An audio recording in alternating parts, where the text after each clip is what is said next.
My name's Jack Huston. I play Dr. Felix Babineau in Mr. Mercedes, Season 2. And who is Felix Babineau?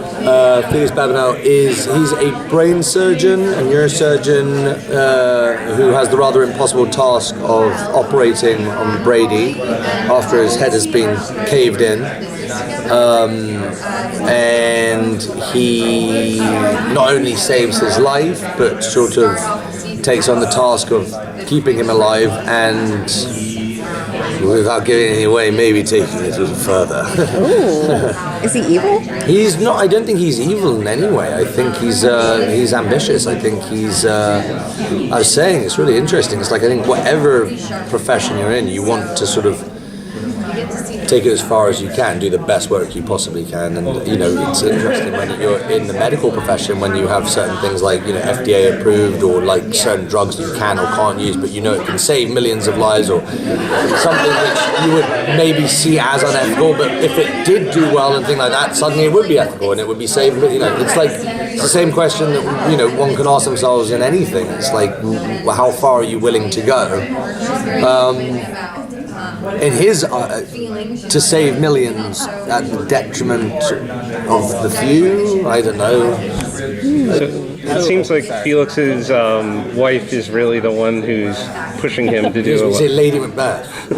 So can you talk about that relationship between? Yeah, no, and it's lovely. Tessa Frey is so good as well. It's difficult.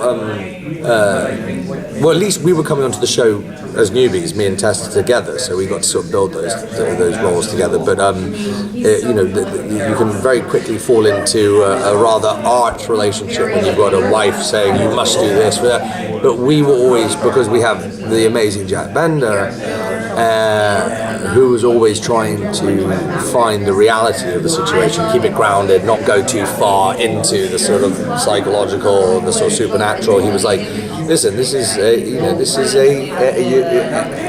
just a young, ambitious couple who are driven,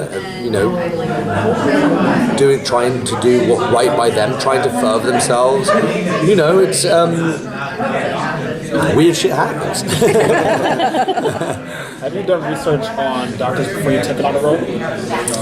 I mean, I've done research on doctors. I don't know how. I had a wonderful guy. I'm going to be awful with his name now because I should be giving him credit because I actually do a couple of surgeries in it, which I was like a little whiz kid with it. But yeah, no, I had to do quite a bit of research on what the hell I was saying because it was like the medical jargon. Sometimes I'd be like, saying some things. I'd be like, if I didn't research it, I would literally just look stone faced, like I have no idea what I just said. So an audience might not know either. So I might look like I know what I'm saying. But I did a bit, of course. I did as much as I could without actually becoming a doctor. Were you familiar with the source material, the show? Like, what did you know of Mr. Mercedes? I'd seen the first season. I'd read the first book. I spoke to Jack Bender, who called me to ask me to play Felix, and we had a great conversation. And he told me he was doing a documentary on Leonard Cohen, so I was like, I'm in. So I was like, but he's just cool as hell. I mean, Jack's brilliant. He's a creative, and he, I felt, it's, as far as pedigree goes for a show, when you've got David E. Kelley, Dennis Lane, Jack Bender, Brendan Gleeson, Harry Trevor, like all those people. You sort of hedge your bets, and I felt like that was a pretty good bet. So it was fun. It was a good one to come into, and actually it's quite nice coming into something, a bit further down the line when you'd sort of seen how good. And it's always lovely when, the originator is Stephen King, and you find out that he's a big fan of the show too. So you must be doing something right. So it was a cool one to be a part of. It was a bitch to get to Charleston from LA, and I got 2 kids, so I was having to fly a lot. But what do you do? The things you do for your work. Speaking of ambition, talking about your character being ambitious, we know that the assistant DA is also very ambitious and wants Brady Hartsfield alive. And what's your relationship with his character, seeing that's kind of your job to keep him alive and figuring that whole situation out? Yeah, well, Max plays amazing. Oh my god, that'd be awful. He's called Antonio. Antonio. Montez, thank you, Montez, exactly, the incredible Montez. Yeah, no, we actually have quite some good stuff, because I think initially we're on the same page, and then we sort of veer off a bit, so like we butt heads, but Can you tell us why? but no, not really. I can't, I'm afraid. No, I'm saying I think, you know, he wants him alive to prosecute him. I want him alive because that's my job. I want to, you know, preserve life. That's, you know, my oath. It's like to sort of like do what you can, completely blind to what the person is or what they've done in their past. That's what you are as a doctor. It's and that's the interesting part of it. So initially we have the same ambitions for Brady, and when things go a bit AWOL, we maybe butt heads. I'm doing my best here without I don't know.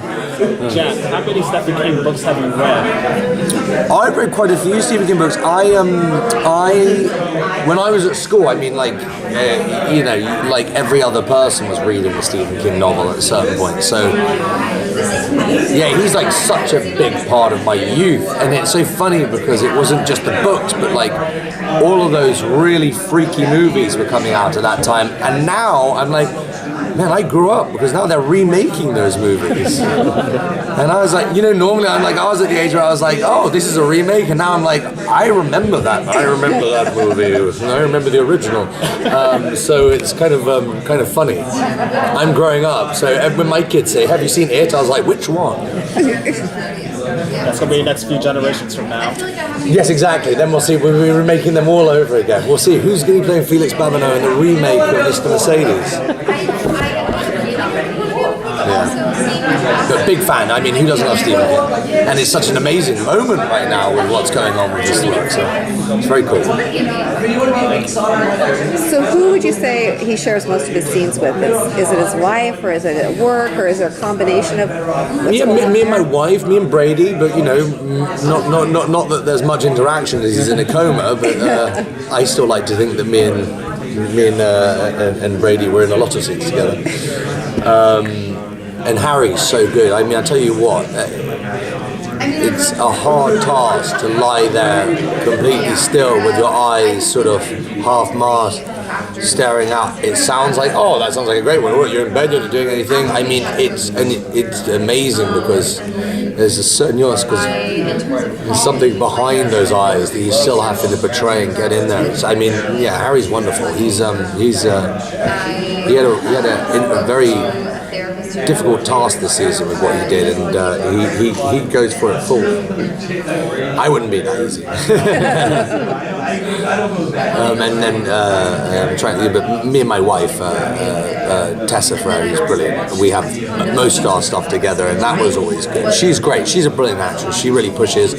We're always out for the truth. We were always taking the scene, and that's what's so great about Jack is, you know, if the scene's not working, you don't have to go up and say, hey, the scene's not working. Like, he's right there with you. He's like, well, let's make it, let's work, and let's get it right. So it didn't feel precious.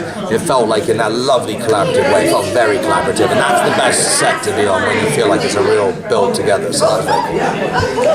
Thank you. Guys, thanks so much. Thank you. All right, have a lovely day.